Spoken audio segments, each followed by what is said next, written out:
Welcome back to the channel. It's getting on for early evening here.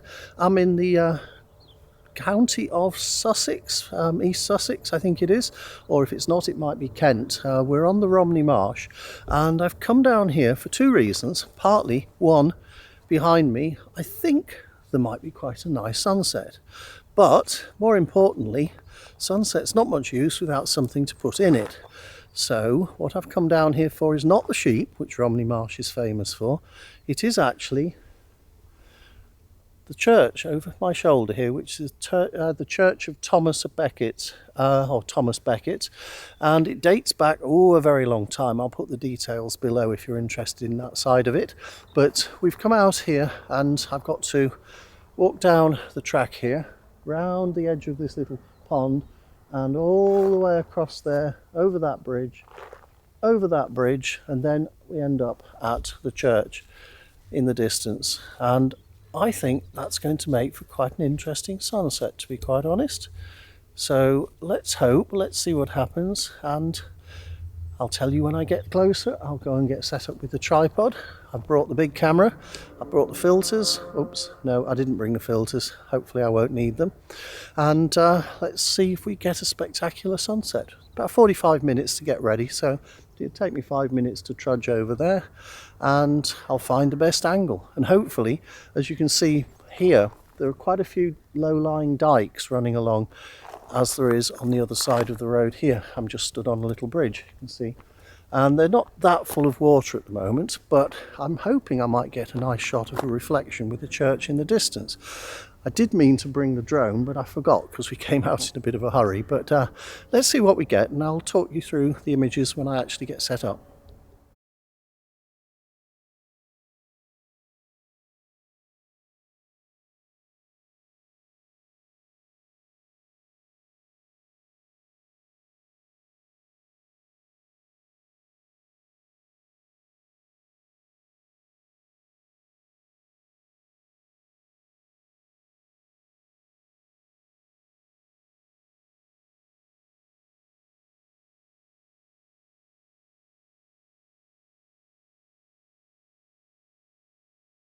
Well, as you can see, it's a pleasant, calm evening here. We've got the cows in the field. We don't have any sheep in this field at the moment, but we've certainly got quite a few nice black cows in the distance.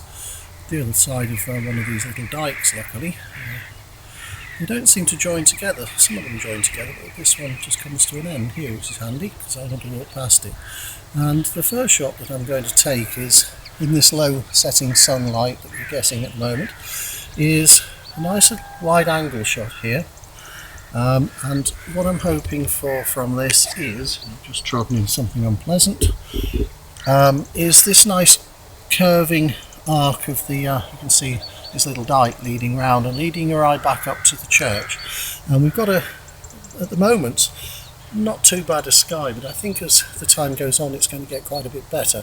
So I'm going to take this one shot as a in the bag already shot, and I'm going to then move on, and I'm not recording any sound by the look of it. That seems a little bizarre. Surely we must be recording sound. Apparently I am recording sound, so I'm going to focus on the middle ground here, and it's F11, so everything should be pretty much in focus. And I've noticed the horizon's not level. I'll have to flatten that.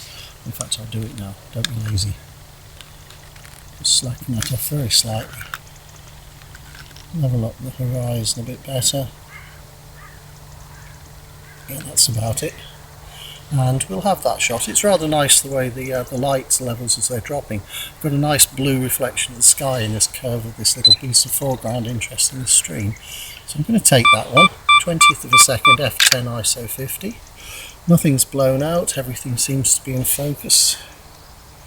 I'll check that. So the foreground is not in focus. I must have the lens is set to manual focus, it shouldn't be. So let's focus down here first. Focused on the foreground just here. We'll have that, and then we'll focus on the church just to make sure we've got a focus stack in case we need them. And I'll check both of those images, having just seen the last one. Oh, that's beautifully sharp. beautifully sharp, absolutely gorgeous. And let's come down to the foreground. Well, at f11 even the foreground's in focus, so no reason to really focus blend those, but I'll move on and we'll find another composition and see where we go from there.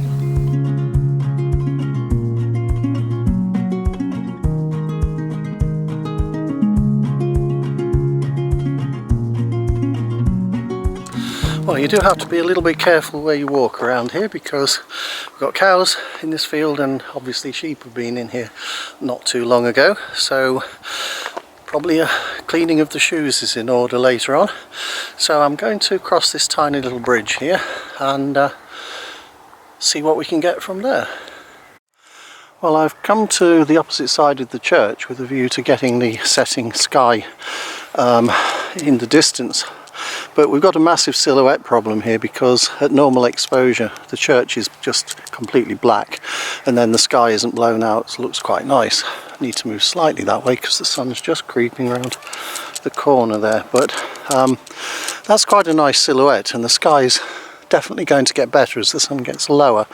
However, my problem with this is I need to take two shots, one with the exposure set to not blow the sky out and the other one set like this with the exposure compensation wound right up, so that I can actually get the building itself exposed fairly healthily or correctly. In fact, I might switch to manual mode for this and manipulate all of the settings completely off the cuff. So 50th of a second 3.2, I want to be at about f8 to get a decent depth of field.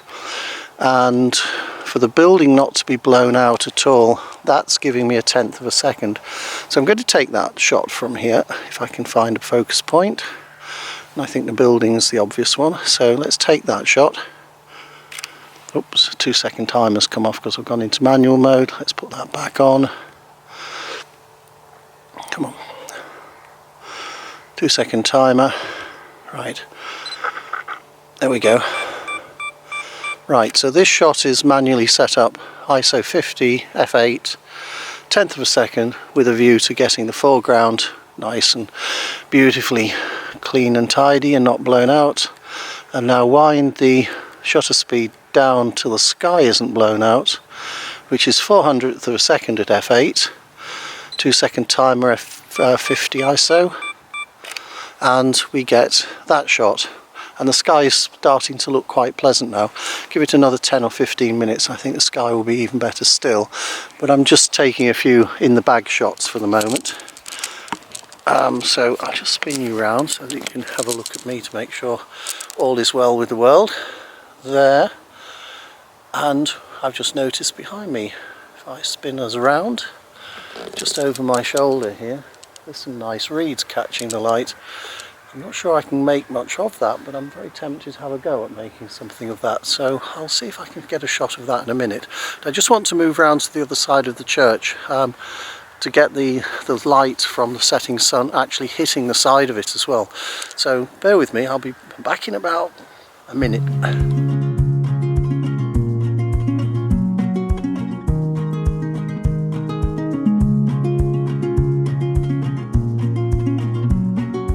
Okay, I've come across a problem. I can't, because of this little ditch next to me, I can't get far enough away this way to actually get the shot I want with the 24-70. So I'm going to switch across to the 16-35 and try and frame that up, because the sky is starting to get quite a bit of character and colour in it.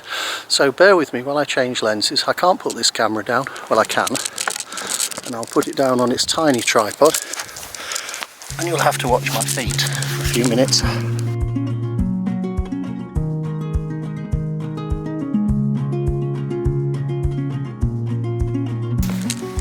Right, there, sorry to mishandle you like that.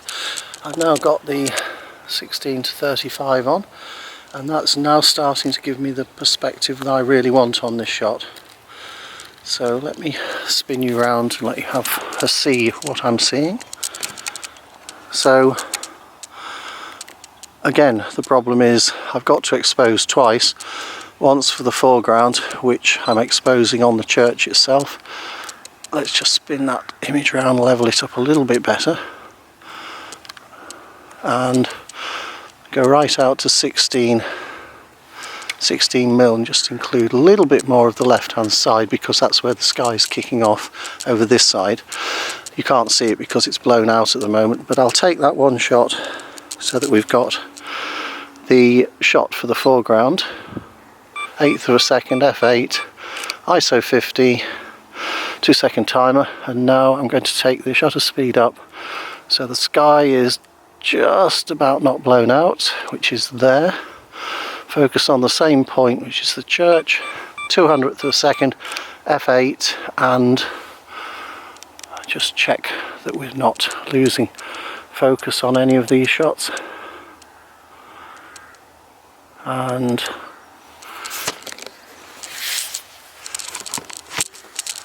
I think it's fair to say that that one's in focus. Let's have a look at the one that's got the foreground highlighted. It's exposed for the foreground, and oh, beautiful crisp detail. I just love this A7R4 with this lens. I'm spoiled, very spoiled, having all these toys to play with. Now, as you can probably see, that's those two shots in the bag, so I can exposure blend those later and that will work nicely. And in the distance, I don't know if it'll expose the sky, I've tilted it up so that it's exposing into the sky. There's the sky and there's the sun. It's still bright, it's still above the horizon, but it's sinking rapidly into some quite dense looking cloud. So I think that part of the sky is going to light up orange quite soon, or reasonably orange. So I'm just going to relocate onto the little bridge that's over my shoulder here, and the idea is I want to catch that sun reflecting off this little ditch, whatever you want to call it. In Lincolnshire we call them dikes, but that's got another meaning nowadays. So I'll set up for that shot and then come back probably here for another one.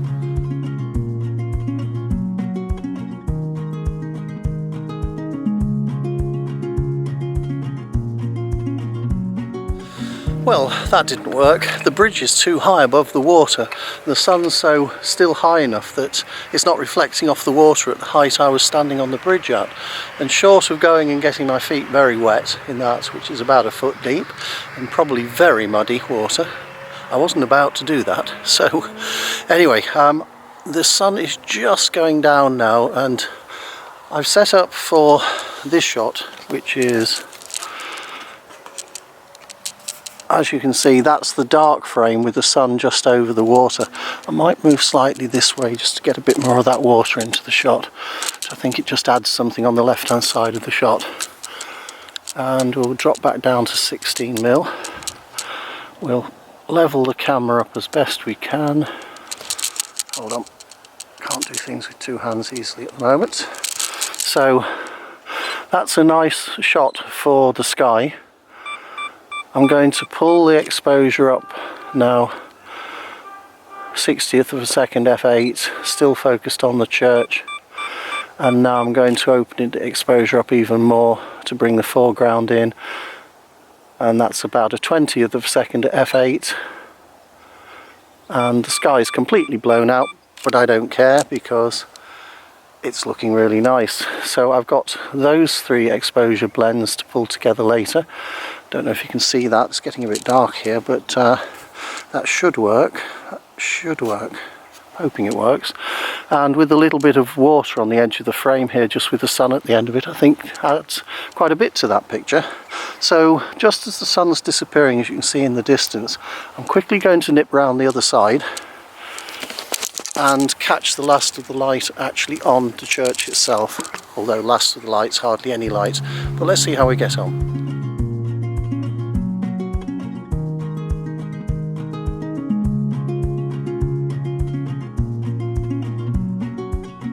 Well, as I hoped, there's a little bit of light still, but as the sun drops below the horizon there, it's actually causing the clouds on the opposite side to bring a bit of colour out.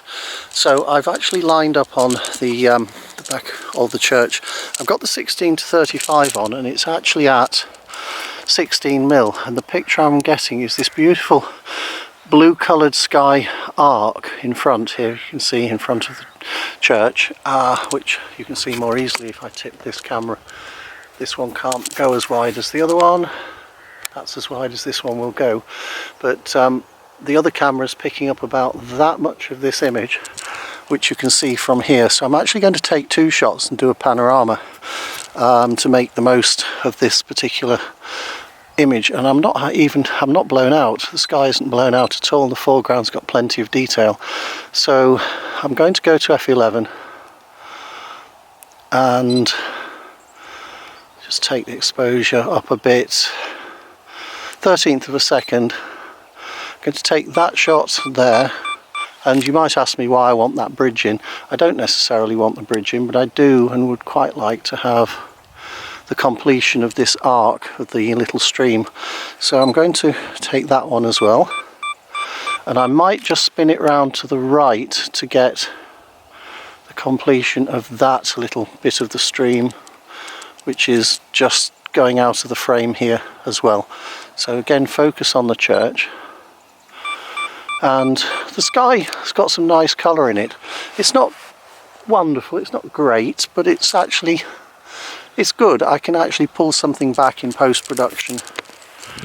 That sky will look really quite nice once I've done a bit of work with it in post. So you can't really see me, it's getting a bit dark now, so I better turn towards the sun, so at least we've got that working for us. I'm quite pleased with those shots actually. The last time I was here the sky was much more vibrant with lots of clouds and lots of light in it, but you've got to work with what you've got, and I think that's still going to make for half a decent picture or series of pictures. So back home, download the pictures and put this video together. I hope you enjoyed that. It's a bit unusual for me.